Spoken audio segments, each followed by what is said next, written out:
आज हम करेंगे इंटेलेक्चुअल डिसेबिलिटी से रिलेटेड एमसीक्यूज। इसमें जो फर्स्ट क्वेश्चन है वो है which of the following is an example of an intellectual disability. इसमें से जो इंटेलेक्चुअल डिसेबिलिटी से रिलेटेड एग्जाम्पल क्या है, उदाहरण क्या है इंटेलेक्चुअल डिसेबिलिटी का? Dyslexia, ADHD, mental retardation, autistic spectrum disorder, यानी बौद्धिक अक्षमता से रिलेटेड इसमें क्या है? तो इसका आंसर क्या होगा? मेंटल रिटार्डेशन, मानसिक मंदता। पहले जो हमारा पीडब्ल्यूडी एक्ट था उसमें जो 7 डिसेबिलिटी थी उनमें से एक मेंटल रिटार्डेशन थी, लेकिन जब हमारा आरपीडब्ल्यूडी 2016 पॉलिसी आई तो उसमें मेंटल रिटार्डेशन को चेंज करके क्या रख दिया? Intellectual disability. तो इसका एग्जाम्पल यहाँ पे क्या है इस क्वेश्चन में? Mental retardation. सेकंड है which of the following criteria can be use to define intellectual disability. इनमें से ऐसा कौन सा क्राइटेरिया है जो इंटेलेक्चुअल डिसेबिलिटी को डिफाइन करता है? फर्स्ट है option significantly below average intellectual functioning, यानी मतलब कि जो बौद्धिक क्रियाशीलता है वो सामान्य से कम हो। Second, impairment in adaptive functioning generally, और जो अडेप्टिव फंक्शनिंग है सामान्य तौर पर उसमें कोई अक्षमता हो। थर्ड ऑप्शन है these deficits should be manifest before the age of 18 years, और ये जो डेफिशिट्स हैं ये मतलब 18 साल से पहले ही पता चल जाता है इसका। तो इसमें ऑप्शन क्या होगा? इसका आंसर क्या होगा? All of the above. आपने ये डेफिनेशन में पढ़ी होंगी, ये तीनों चीजें वहां पर डेफिनेशन में दे रखी हैं। तो इसका आंसर है ऑल ऑफ द अबो। ये सभी आते हैं इसमें जो डिफाइन करते हैं इंटेलेक्चुअल डिसेबिलिटी को। Significantly below average intellectual functioning, impairment in adaptive functioning generally, these deficits should be manifest before the age of 18 years. फिर आते हैं थर्ड क्वेश्चन है in DSM-4 TR intellectual disabilities are divided into a number of degrees of severity depending primarily on the range of IQ score provided by the sufferer. One of these is mild mental retardation corresponding to N IQ score between. इसमें बताया गया है कि जो IQ based जो इसको severity के आधार पर जो इंटेलेक्चुअल डिसेबिलिटी है इसको डिवाइड किया गया है। इसके अलग अलग पार्ट्स बताए गए हैं, टाइप बताए गए हैं, या कैटेगराइज किया गया है इंटेलेक्चुअल डिसेबिलिटी को DSM-4 के अकॉर्डिंग। तो जो माइल्ड मेंटल रिटार्डेशन है उसको किस IQ के बीच रखा गया, लेवल में रखा गया है? माइल्ड मेंटल रिटार्डेशन मतलब जो जो अल्प होती है बौद्धिक अक्षमता, मानसिक मंदता, उसकी जो IQ रेंज है वो कितने से कितने तक है? तो इसमें ऑप्शंस दिए गए हैं 60 to 65 to 80, 40 से 45 to 60, 50 और 55 to 70, और D है 70 और 75 to 90। तो इसमें जो राइट आंसर होगा वो होगा 50 से 55, मतलब ये या तो 50 होगी, 50 से 70 के बीच में होगी, या 55 से 70 के बीच में होगी। ये माइल्ड मेंटल रिटार्डेशन की DSM की अकॉर्डिंग है IQ रेंज। फिर नेक्स्ट जो क्वेश्चन आता है इसमें वही क्वेश्चन रिपीट किया गया है, लेकिन यहाँ पे चेंज क्या ला दिया गया है? DSM-4 के अकॉर्डिंग जो सीवीटी के अकॉर्डिंग जो मेंटल रिटार्डेशन को जो कैटेगराइज किया गया है, मॉडरेट जो मेंटल रिटार्डेशन है वो किस लेवल पर, IQ लेवल पर आती है, मतलब उसकी रेंज क्या है? मॉडरेट यानी जो मध्यम स्तर की मेंटल रिटार्डेशन होती है वो उसकी रेंज क्या है? तो उसकी रेंज क्या है?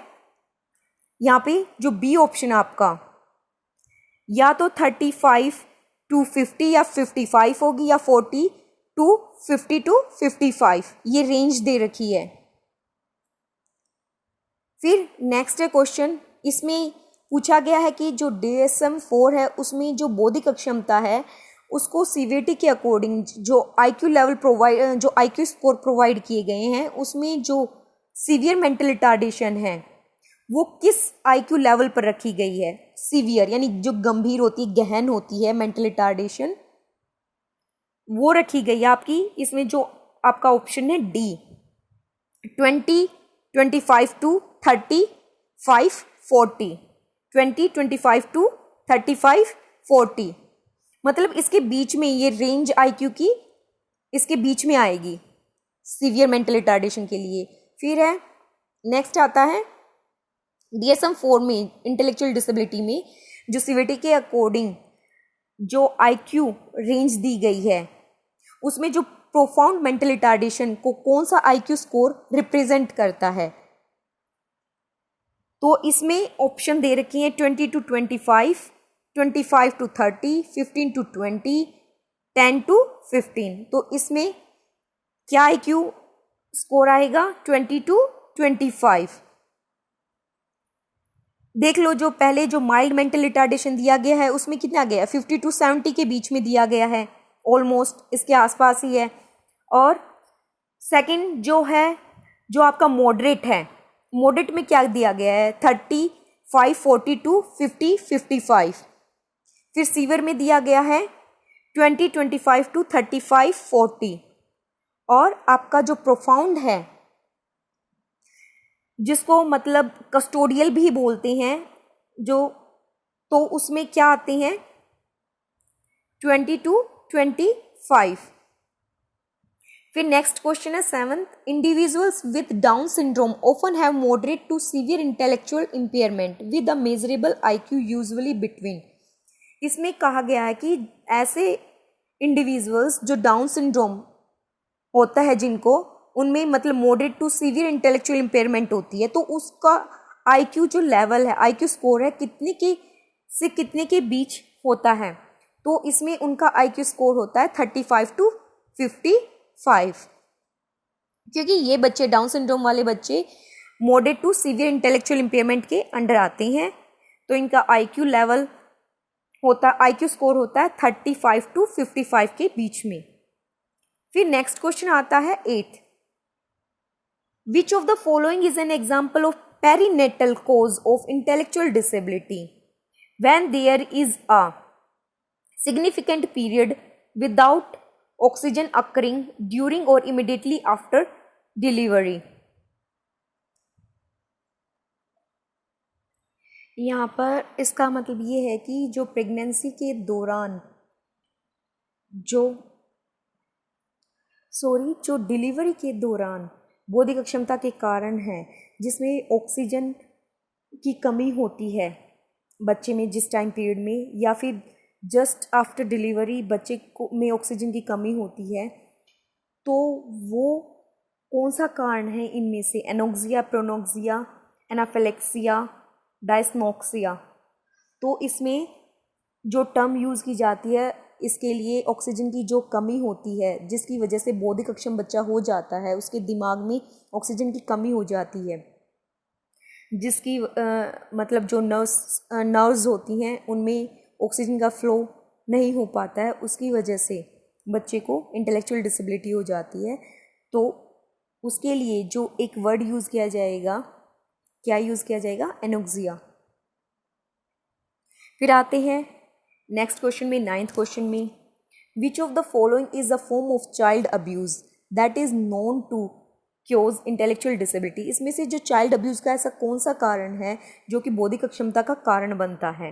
फर्स्ट ऑप्शन है शेकन बेबी सिंड्रोम, सेकंड है अब्यूज चाइल्ड सिंड्रोम, थर्ड है बैटर्ड बेबी सिंड्रोम, और फोर्थ है डैमेज इन्फेंट सिंड्रोम। तो इसमें इसका बेस्ट आंसर क्या है? शेकन बेबी सिंड्रोम। मतलब बच्चे को ज़्यादा गुस्सा आ जाता है तो हम हिला देते हैं या ऊपर ज़्यादा उछालते हैं छोटी ही उम्र में उसको, तो ये उसके बच्चे के लिए इंटेलेक्चुअल डिसेबिलिटी का कारण भी बन सकता है। फिर नेक्स्ट है 10th क्वेश्चन है, the quality of life of people with intellectual disabilities can be improved significantly with the help of basic training procedures that will equip them with a range of skills depending on their level of disability. The application of learning theory to training in these areas is also known as. ये कहा गया है कि इसमें जो बौद्धिक अक्षम बच्चे हैं उनकी जो ट्रेनिंग प्रोसीजर में है सुधार, मीन्स जो बुनियादी जो प्रशिक्षण है वो देकर जो बौद्धिक अक्षम व्यक्ति है उसके जीवन में काफ़ी हद तक सुधार लाया जा सकता है। और ये डिपेंड करता है जो वो इंसान है उसकी जो डिसेबिलिटी है उसके स्तर पर कि उसको क्या स्किल्स प्रोवाइड कराई जाएं, किस हद तक उसको कौन सा कौशल सिखाया जाए। और जो ये सीखने के सिद्धांत का अनुप्रयोग है प्रशिक्षण के दौरान किया जाता है उसको इस प्रकार से जाना जा सकता है इस क्षेत्र में। फर्स्ट है applied cognitive approaches, second applied treatment analysis, third है कोग्निटिव बिहेवियरल थेरेपी, फोर्थ है डी अप्लाइड बिहेवियर एनालिसिस। तो इसमें जो आंसर ठीक है वो क्या है, अप्लाइड बिहेवियर एनालिसिस, और इसको शॉर्ट फॉर्म में बोलते हैं ABA। फिर नेक्स्ट क्वेश्चन आता है what type of evaluation identifies learning deficiencies and difficulties of the learners. इसमें से मतलब मूल्यांकन का कौन सा जो प्रकार है जो लर्निंग डेफिशिएंसीज एंड डिफिकल्टीज जो लर्नर की है वो बताता है। फर्स्ट है ऑप्शन है प्लेसमेंट, सेकंड है समेटिव, सी है कॉन्टिन्यूअस, डी है डायग्नोस्टिक। तो यहाँ पर डायग्नोस्टिक का मतलब क्या है, निदानात्मक। निदानात्मक के द्वारा ही तो हम बच्चे की जो कमियां हैं अधिगम में उसका पता कर सकते हैं, उसकी जो डिफ़िकल्टीज आ रही हैं उनका पता करके उनका निदान कर सकते हैं। तो इसमें आंसर क्या होगा, डायग्नोस्टिक इवैल्यूएशन। फिर कौन सा है, नेक्स्ट क्वेश्चन है 12th। Intellectual disability is usually diagnosed before age 18 and is characterized by. जो बौद्धिक अक्षमता है उसको डायग्नोज किया जा सकता है 18 वर्ष से पहले, एंड इज कैरेक्टराइज्ड बाय, और इसको कैसे कैरेक्टराइज किया जा सकता है वो आपको बताना है। इसमें ऑप्शन दिए गए हैं। फर्स्ट ऑप्शन है average IQ and lack of parental involvement, second है low IQ and problems with daily living skills, third है low IQ and lack of parental involvement, fourth है average IQ and problem with daily living skills. आपको पता है कि intellectual disability में जो average है IQ उससे क्या होता है, लो होता है IQ लेवल। तो इसमें ये जो एवरेज IQ वाले हैं ये तो ऑप्शन अपने आप ही कट हो जाती हैं, तो लो में देखना है। फिर लो में क्या आता है कि IQ लो होगा और साथ ही साथ वो अपने दिन प्रतिदिन के कार्यों को करने में भी कठिनाई महसूस करता है। तो इसमें बेस्ट आंसर क्या होगा, बी। फिर नेक्स्ट आती हैं, ये आपके 2018 एग्जाम में आए हैं जो अब मैं क्वेश्चन करा रही हूँ लास्ट के। इसमें पूछा गया था 2018 में, when a behaviour is consciously exhibited in the hope that it will be imitated, this is referred to as. मतलब इसका क्या है कि एक ऐसा बिहेवियर, ऐसा व्यवहार जो जानबूझकर किया जाता है इस उम्मीद से कि उसको इमिटेट किया जाएगा, मतलब उसकी कॉपी की जाएगी, उसकी नकल की जाएगी। फिर इसमें ऑप्शन दिए गए हैं टोकन इकोनॉमी, मतलब इसमें टोकन्स दिए जाते हैं, ये एक रेनफोर्समेंट का टाइप है। इसमें बच्चा अगर जो उसके लिए टारगेट है उसको अचीव करते हुए वो स्टेप बाय स्टेप जो अपना एनुअल टारगेट है उसके पास जाता है तो उसको टोकन दिया जाता है, और एंड में उस टोकन को फिर उसको एक रिवार्ड में चेंज कर दिया जाता है। मान लो आपको के पास 10 टोकन इकट्ठे हो गए हैं, तो फिर आपकी उससे मतलब आपने उस डिजायर्ड बिहेवियर तक पहुंचने के लिए 10 टोकन इकट्ठे कर लिए हैं, तो आपको रिवार्ड के तौर पर एक पेन या पेंसिल दिया जाएगा। यानी टोकन यहाँ पे क्या थे, जो हमने जैसे स्माइलीज दिए या स्टिकर्स दिए हैं, 10 स्टिकर्स हो गई, तो बच्चे को उसके बदले क्या दिया जाएगा, पेंसिल, ताकि उस बच्चे का जो डिजायर्ड बिहेवियर है उसको उस तक पहुंचाया जा सके। सेकंड है सैटिएशन, सैटिएशन का हिंदी मीनिंग होता है तुष्टि। थर्ड है सैटिएशन का मीनिंग आपको नेक्स्ट क्वेश्चन में पता चल जाएगा। थर्ड है शेपिंग, फोर्थ है मॉडलिंग।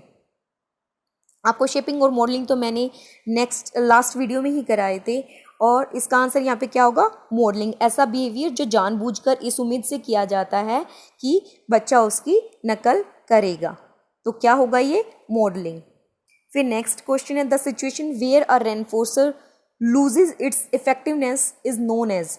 जहाँ पर एक जो पुनर्बलक है, ऐसी स्थिति जब वो अपनी प्रभावशीलता को खो देता है, तो वो क्या है, उसके लिए क्या टर्म यूज़ की जाती है, क्या एक पर्टिकुलर वर्ड यूज़ किया जाता है। फर्स्ट है ए सैटिएशन, मैंने हिंदी मीनिंग भी आपको बताया था, तुष्टि। बी है एवर्सिव स्टिमुलस, सी है टोकन रिइंफोर्समेंट या टोकन इकोनॉमी भी बोलते हैं, डी है इंटेंजिबिलिटी। तो इसमें आंसर क्या होगा, सैटिएशन। यहाँ पर क्या है, सैटिएशन का मतलब क्या होता है, ऐसी स्थिति जब एक रेनफोर्सर अपनी इफेक्टिवनेस, प्रभावशीलता को खो देता है। क्योंकि एक ही चीज़ बार बार एक्सेस में प्रोवाइड कर दी जाएगी तो ऑब्वियस है उस चीज़ की जो वैल्यू है वो कम हो जाएगी और प्रभावशीलता उसकी कम हो जाएगी। तो यहाँ पे इसका आंसर क्या होगा, सैटिएशन। फिर नेक्स्ट है mental retardation is also known as. मानसिक मंदता को और अन्य किस नाम से जाना जाता है। ऑप्शन फर्स्ट है लॉस ऑफ विजुअल एक्विटी, ये तो हो ही नहीं सकता। बी है ऑटिज्म, नहीं। सी है कॉग्निटिव डिसेबिलिटी, यानी जो संज्ञान से रिलेटेड है, जो बुद्धि से रिलेटेड है डिसेबिलिटी। फोर्थ है एल्जाइमर डिसऑर्डर। तो यहाँ पे आपका क्या होगा, जो मेंटल रिटार्डेशन होती है उसमें क्या होता है, आपका आईक्यू कम होता है, बौद्धिक संज्ञान से रिलेटेड होती है वो। तो यहाँ पे आपका आंसर क्या होगा, कॉग्निटिव डिसेबिलिटी। फिर 16 है which of the following should be used as screening criteria to rule out mental retardation in young children. जो यंग चिल्ड्रंस होते हैं, यंग बच्चे होते हैं, उसमें स्क्रीनिंग का कौन सा ऐसा क्राइटेरिया है जो मेंटल रिटार्डेशन को पहचानने में हेल्प करता है, स्क्रीनिंग करने में उसकी हेल्प करता है। यूज ऑफ, ऑप्शन फर्स्ट है use of gesture extensively while communicating, मतलब हाव भाव का ज़्यादा यूज करता संप्रेषण के समय। B one eye moves differently from the other, मतलब एक आंख दूसरी तरफ देख रही है तो दूसरी तरफ मूव कर रही है। सी स्क्विंटिंग, स्क्विंटिंग का भी आपने जो मैंने कराई थी डिजीज, आईज डिजीज कराई थी, उसमें मैंने आपको स्क्विंटिंग बताया था।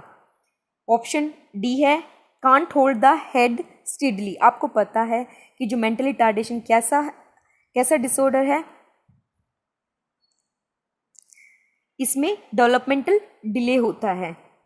तो यहाँ पे सबसे बेस्ट आंसर क्या है, कांट होल्ड द हेड स्टिडली, मतलब अपने सिर को स्थिर नहीं रख पाता है। एक यंग बच्चे से रिलेटेड पूछा है यहाँ पे स्क्रीनिंग के लिए, तो क्या आएगा, can't hold the head steadily. फिर क्वेश्चन नेक्स्ट है clinically intellectual disability is regarded as having a deficit in at least 2 areas, adaptive behaviour and an IQ of dash or under. इसमें आपको से IQ रेंज पूछी है जो क्लिनिकली इंटेलेक्चुअल डिसेबिलिटी से related रखी गई है। इसमें मेनली 2 एरियाज को शामिल किया गया है, पहला अडेप्टिव बिहेवियर और सेकंड क्या, IQ। तो वो IQ कितने से नीचे होना चाहिए तब वो क्लिनिकली इंटेलेक्चुअल डिसेबल्ड होगा। ऑप्शन है 70, सेकंड है 50, थर्ड है 100 एंड लास्ट है 90। तो इसमें आपका आंसर क्या होगा, 70।